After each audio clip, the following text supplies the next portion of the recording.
our question by speaking about how Sundance, hundreds of hundreds of filmmakers have come in hope of their production winning critical acclaim and getting voted on. And Angel Studios has been compared to be an online film festival in itself. Can you explain maybe the guild model to us and what Angel Studios does in promoting their films and distributing their films? Yeah, so Daniel, how many films get submitted to Sundance every year? Does anybody know that number? 27,000. 27,000 films are submitted to Sundance every year. Filmmakers are coming here to get acclaim, awards, and hopefully find distribution. 13,183 submissions. 13,183 this year, yeah. And we've been, like, a lot of filmmakers have told us over the years, they're like, oh, so you're basically like an online Sundance, kind of. That's the way they compare it. What we have is what's called the Angel Guild. And we have built a system where we aren't the gatekeepers at Angel Studios. The gatekeepers are the Angel Guild, which is a group of hundreds of thousands of people from over 150 countries worldwide that vote on all of the submissions to Angel Studios. Now, we don't have as many submissions as Sundance. We had 900 films submitted last year, but out of those, we found movies that we've taken to theaters like Cabrini, or Sound of Freedom, or Brave the Dark came out this weekend. The producers Brave the Dark. Like, just for an example, we estimated that Brave the Dark would land somewhere in the low 90s to high 80s on Rotten Tomatoes popcorn meter, because the Guild voted at a score that helped us predict that. And so Brave the Dark right now is at 92% on Rotten Tomatoes. 93. Okay, climbed up to 93, and it's at like 70 with critics, 70% on critics. And so what the Guild does for us is it allows us to find the best films. And I, as a chief content officer and a co-founder, and Neal can't do it and Jordan can't do it, we cannot take a film into Angel Studios unless the Guild first votes for it. So we put the trust in the hands of hundreds of, I think it's close to 700,000 people right now who are voting on all of the projects coming into Angel Studios. That's the comparison. Neal, this would be a question for you. Why don't you tell us a little bit about how far you've come since the founding of the company? I know it's been quite a journey.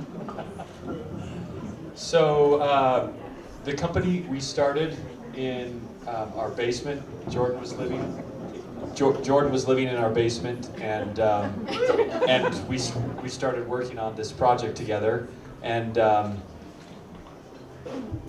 that was 10 years ago.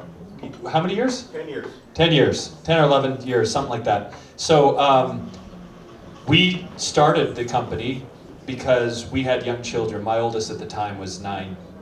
He's now 22, so it was more than 10 years. But yeah, so we were trying to teach our children, and we were looking for good stories to teach them. And the movie Cinderella Man was a movie that would teach the principle of honesty. There's a scene where Russell Crowe gets on his knee in New York City, and he says to his son, who had just returned a stolen salami to the butcher shop, "Son, we don't steal." I wanted him to experience that story, but also we were realizing that lots of the stories were becoming more nihilistic, more cynical in society, and we did some research and found out about half of American families felt the same way, and so we started this company to solve a problem for our families and for other families that are out there. And yes, thank you.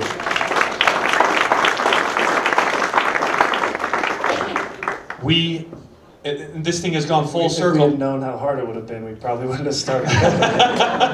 So we got sued by Disney in 2016.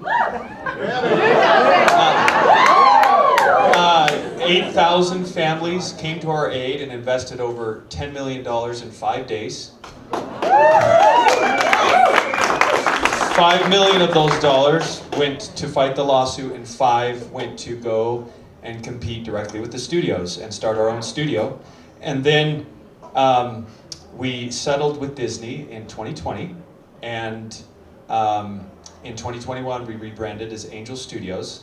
And just this week, we had the privilege of meeting Ron Howard, who directed Cinderella Man. So this is a full circle week for us. And we grew up in Idaho, working on farms, selling potatoes, doing whatever we could to make ends meet. We had a wonderful childhood. We were very poor, and we've approached this industry in a way that just makes sense to farmers, and it just so happens it's making sense to a lot of other people, and we're humbled to be part of it. We're grateful for everyone here, and the reason we called it Angel was because of those 8,000 people who saved the company. Those are the angel investors, and what Angel Studios stands for the people and the people's voice in their entertainment. So that's what we're Thank you so much.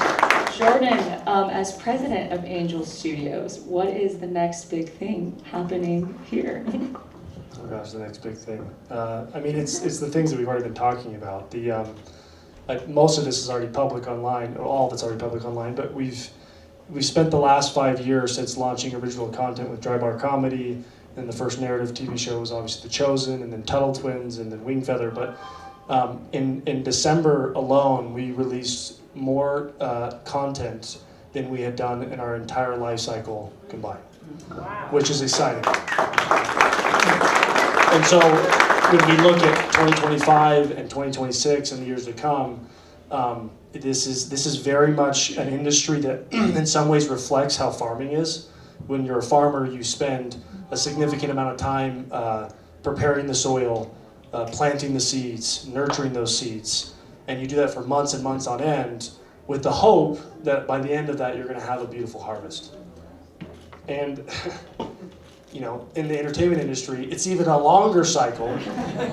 And you plant, you nurture the ground, you plant the seeds, you pray over those seeds, and you nurture the crop. And at the end, you end up getting incredible stories like Brave the Dark, or Sound of Freedom, or Cabrini, or the mini stories that we have the privilege of partnering with and releasing into the world. And so, and when I think about the upcoming years, I think this is going to sound counterintuitive, but I think our hardest years are probably ahead of us.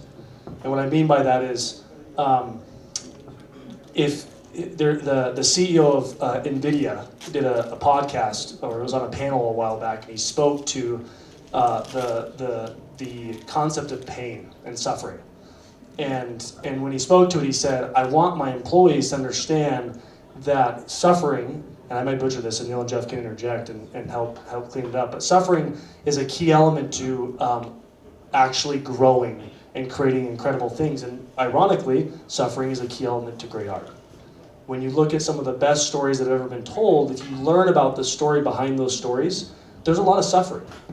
There's a lot of pain, and it causes you to have an extreme amount of empathy. And so I hope that our company can continue to embrace pain for the next 10 or 11 years, because that's what's going to help us become the studio that we believe we should be, and to compete with every major studio in the world. So, And just on the suffering point, there's a lot of filmmakers in the room and a lot of artists. If you're worried about AI taking your jobs, AI cannot suffer, which means it's a derivative of somebody who did suffer and somebody who had pain. And so I don't think you need to worry until AI knows how to suffer and can feel pain and can go through those trials that make a message that resonates over time and across the entire world. You don't need to worry about losing your job. Unless you're creating junk art, then it's a derivative anyway. Then AI is going to eat you alive. And one big thing that Jordan didn't mention, we are going public this year. So Lots of pain and lots of excitement ahead for sure. going public, so again, pain.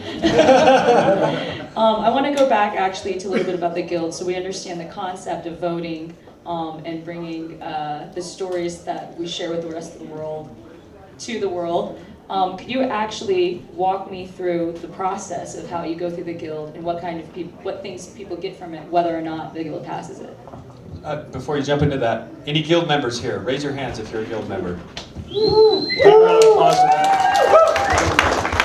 For the cameras that aren't pointed at the audience, I think I saw about a dozen, so thank you all. The Guild members, these Guild members, what they do for filmmakers is three things. They perfect the content that the filmmakers are making. So last year, we had 51,000 comments from our Guild members, making suggestions for over 900 filmmakers to help them improve their movies and their TV shows. And there's some filmmakers like The Shift, went back to the Guild 12 times before it got ready for theatrical, and then went and did a $12 million box office on a $5.5 million film. And so you've got this perfection process where you get, when you submit to the Guild, it costs $250, then you don't have to pay it more than once, but you just pay it, and then you get the feedback, and then you go and you submit again, and you improve your Guild score as you go through the process, and eventually, if the bones of your content are good enough, if the foundation of it's good enough, you're going to get to a point where you pass the Guild. Then when you pass the Guild goes and takes those, when we take a movie to theaters, the Guild supports those movies in theaters. Every Guild member, well, every premium Guild member has 2 movie tickets to every single movie in theaters. And they show up in numbers to the theatrical, and if you look, like our average box office as of the end of last year was $12.9 million. Without Sound of Freedom. Without Sound of Freedom. If you take out our top box office, and if you go look at A24 or Neon, those as examples, you take their average box office minus their top one out of the last 2 years, they're more like $7 million. And so the Guild is making winners, and it's supporting you as filmmakers as you bring your films into theaters. And then the third thing is they get to watch the content early streaming on the Angel app. And it's on all TVs and all devices, so that they don't only get to just vote on their TV, but they actually get to watch all the movies when they come to streaming, and the Guild is funding all of your content. Half of everything coming in from the Guild goes to the filmmakers. And as time grows, that becomes bigger and bigger projects. And so that's how the Guild works for a filmmaker. And I tell my kids, when they're watching too much screen time, I have 6 kids, all under the age of 13, and when they're watching too much screen time, I say, hey kids, Harmons live on the other side of the screen. We don't just watch the content everybody else is making, we create the content. We make the content. And that's really important, but just how many, everybody I know that has hundreds of millions or billions of dollars, every single one wants to make movies. And I don't think that's like a genetic change that happens when they get rich and they're suddenly like, ooh, now I want to make movies. Everybody wants to make movies. And it just so happens that they're the ones that have the ability to do it. With the Guild, everybody gets to live on the other side of the screen. And people say, well, they're doing your work for you. They're sifting through hundreds of thousands of films, and they're doing this work for you, and you have them paying you to do the work for you. And that was how they, like when we first brought up the idea of the Guild and then paying, this was about 1.5 years ago, people would say, people aren't gonna pay you to do this work for you. It's like, you don't understand. Like, if I pitched you the concept of, I'm gonna make a toy, I'm gonna break it up into thousands of pieces, and I'm gonna have you be the last part of the manufacturing. You're gonna be the one who assembles the entire toy, and you're gonna love it, you're gonna pay 10 times as much for it. I'm gonna call it Legos. And the more you spend on the toy, the more time you spend assembling it. Like my daughter just got this little piano for Christmas, and she spent 2 days assembling this Lego toy, and she was so happy the entire time. And so that's what Guild members are looking for, is they're looking to satisfy that desire to be a part of filmmaking, of storytelling, of helping find and make and create with you these timeless stories. And it gives everybody access to not only find the stories, but help make them better. And as a guild member, I comment on a filmmaker, and then the director comes on and comments back. Or if they just scroll past it, I'll get a notification that says, the director just read your comment. And then you get a big dopamine hit. Well, and to go and taking a step back on the financial model of that, anybody who's been in this industry for a long time knows that this industry has gone through quite a bit of suffering financially over the last years, from COVID and even before that. And a lot of that has to do with the fact that there's been a big pivot into the streaming world. One of the big things that happened is Netflix is the first mover into that space, went and licensed a bunch of titles from Starz and some other studios in its very early days, and they actually had some rev share mechanisms where they shared revenue with the studios. Once they figured out that that business was working really, really well, and that they could actually pay just a smaller licensing fee and get the same amount of time on the title and take all the upside, they pivoted their model, what I believe which was for the worst of the entire industry, but good for Netflix. And it caused this really weird and perverse incentive where producers started saying, I'm never going to make anything on the back end. I'm never going to make anything from shooting from the profits of this. So I'm going to hike up my production budgets as much as I physically possibly can, so that I can at least make ends meet and pay my family as I go through lulls in my career in this industry. Imagine a world where, again, Netflix destroyed DVD revenue, Blu-ray revenue, residuals are basically gone with broadcast. Like, it's just this messy situation. No performance left. There's no performance left in terms of the industry when it comes to the streaming world, and very limited performance on the other stuff. By performance, you mean performance-based compensation. Performance-based compensation. And so what we're doing with the Guild is when we are going to take, like YouTube has done, where they are actually rev sharing with every one of the YouTubers who are producing content on their platform, billions and billions and billions of dollars. Angel is splitting 50% of all the profits from the Guild and putting it into a pool every month and distributing those out on a quarterly basis to all the producers and the filmmakers that are in an ecosystem. And this is causing a ripple effect where people are able to actually go and find old historic. We had a title that came in called The Way. I don't know if any of you have seen The Way. It stars Martin Sheen. It's a great film. We ended up working with them, getting a license to put in the Guild, and just to test them doing this rev share model with us. And they were able to make hundreds of thousands of dollars on a 14-year-old title last year. And they were like, well, this is great. This was just sitting on a shelf doing nothing for me, and no other streamer is going to pay me more than a small licensing fee. Now, we could quickly pivot and say mentally, well, everybody wants us to take all the profits for ourselves. Let's actually just pay The Way 50 grand instead of all that money, and we'll take the upside. That's going to cause the exact same problem that's happened in the industry for literally a decade and a half.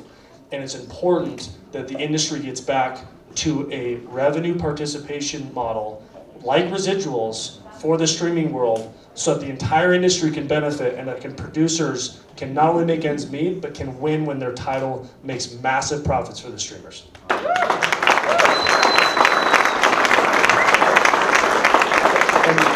In one sentence, if a filmmaker makes a timeless piece of art, their residuals should also be timeless. Yes. Absolutely. So the group that led your A round, GigaFund, they have a rule where you have to have a founder-led company still running the company, and you have to have a vision that they're going to be there for at least 10 years. Now, Angel Studios is a company that believes in miracles. You have said it in every sense of the word. What is the difference between your 10-year vision and maybe what you think the industry's 10-year vision looks like? So, I want to go back to Jeffrey describing the Guild process. One of the questions that we ask all Guild members as they review a title is, does this story amplify light? And they pledge to choose excellent stories that are true, noble, just, authentic, lovely, admirable, and excellent. So these are the principles that all... The key word is "and excellent," yes, not "or excellent." Yes. They all have to be excellent. Yes. So this is our North Star at Angel, is that this is the kind of stories that we're looking for. Jared Giese, our Chief Distribution Officer, shared with us a book over the holidays. It's called Culture Care.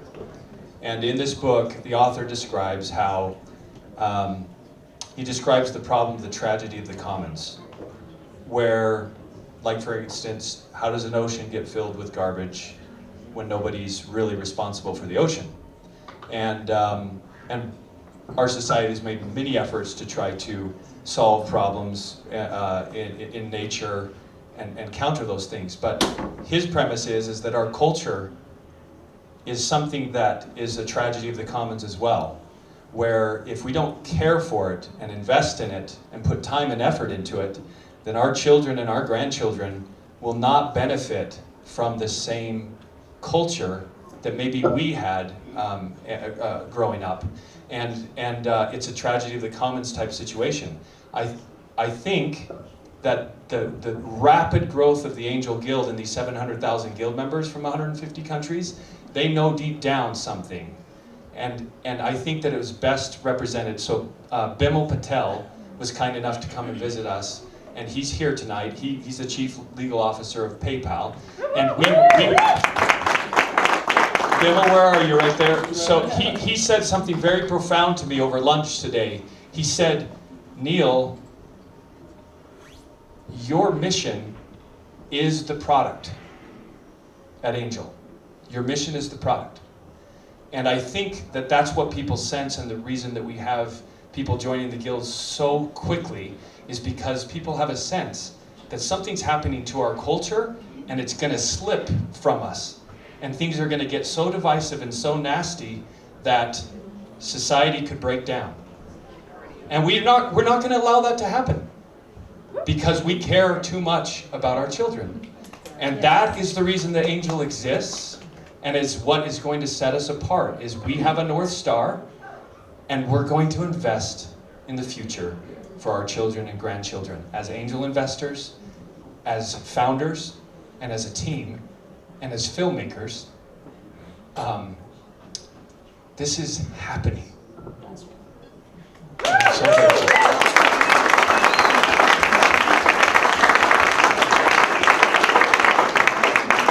I was going to add one more point to that, because you said, how do we look at it different from the rest of the industry? Our goal is that in our tenure as founders, that we get to this company to a place where it's so clear that the guild, the Angel Guild, is the clear and decisive winner as to how you pick content, how you pick film, how you pick TV shows, and it's the most profitable and most meaningful model, so that when the next group of executives come into the company, whether that takes us 10 years or 20 years or 30, whatever it takes, that they are held to that exact same standard, because the market will make them stay on that standard, because that is the way that this company is the most profitable. And you know, sometimes people in some Profitable in a financial sense and in a cultural sense. And in a cultural sense. And in our mind, you can't have impact at the broadest scale into every corner of the globe without a sustainable, profitable model. It doesn't exist. You can have people spend billions and billions of dollars trying to make impact, but if you don't create a sustainable model that's actually generating meaningful profits, it will not last. And so that's one of the ways that we look at this very differently, and why I think, you know, GigaFund looked at us as founders and said, we want to invest in you, because we are going, you know, this is our life mission, is to establish that. Full answer. So for those less familiar with Angel Studios, people categorize you as only a faith film, and they compare you sometimes to Pure Flix or the other lovely faith-specific Really, category. Bethany? It's true. When does this happen? Who's compared us to Pureflix? I don't know. Every time I go to church, everyone's like, is Neal the CEO of Pureflix? And I say, I think he is actually, probably a little bit. I would love for you to describe, I wish were able to put videos up for you. If you all download the Guild today, you can see the actual content now. But describe for me each of your favorite films and the depth and breadth of those types of films that have gone through the Angel Guild. one of the most meaningful films for me, there's so many meaningful films. There's films that have been impactful from a financial perspective and that caused great change in the world with Sound of Freedom. We had nonprofits reach out to us and said that actually caused more legislative change throughout the entire globe than anything that's happened over the last 20 years. That wasn't us. That wasn't we us. were thinking we're going to launch a movie and change all the laws around the world and launch a giant box office. We just got an Angel Guild vote that said this is the highest voted film. We thought we could take this to theaters and we could. I mean, it was a $14 million film. We're like, we think we can recoup their $14 million, and then we let's go July 4th. Yeah, let's go July 4th. But when Mira Sorvino, who's been fighting child sex trafficking for 20 years, called me and she's like, she's like, all of the efforts I've seen at the UN, across the world combined, didn't move the needle as much as this film in 90 days. And so the impact is a result of that economic engine. That's right. But for me, one of the films that's most close to my heart from the standpoint of what I believe Angel's enabling is The Shift. The Shift is how much was their torch? $500? They shot a $500 torch that was a short film that he got his friends together to produce. And he created this short film. Neal caught the vision of it and loved it. Another employee of ours named Brad Reese really caught the vision of it and loved it, and they pushed it forward. The audience resonated with it. They were able to crowdfund some money, continue to develop, crowdfund some more money, continue to develop, and we found some institutional investors who came in and helped invest in the production as well. And it went from a first-time director who had no path to distribution or to create this incredible story that was very innovative and unique. And right now, Hollywood's really into innovation and unique with storytelling. And so to me, his story of a first-time director directing a $5.5 million film, taking it to theaters, doing $12 million in the box office or $13 million, whatever it landed at, and now generating, a significant amount of revenue in the streaming window, and a necklace from the film that's selling millions of dollars for this necklace that's in this film. That, to me, is the core of what makes Angel powerful. There's no other studio or process in the world where it's clear and transparent as to, if I follow these steps, I can tell the stories that are beautiful and that are in my heart. Every other system is very political.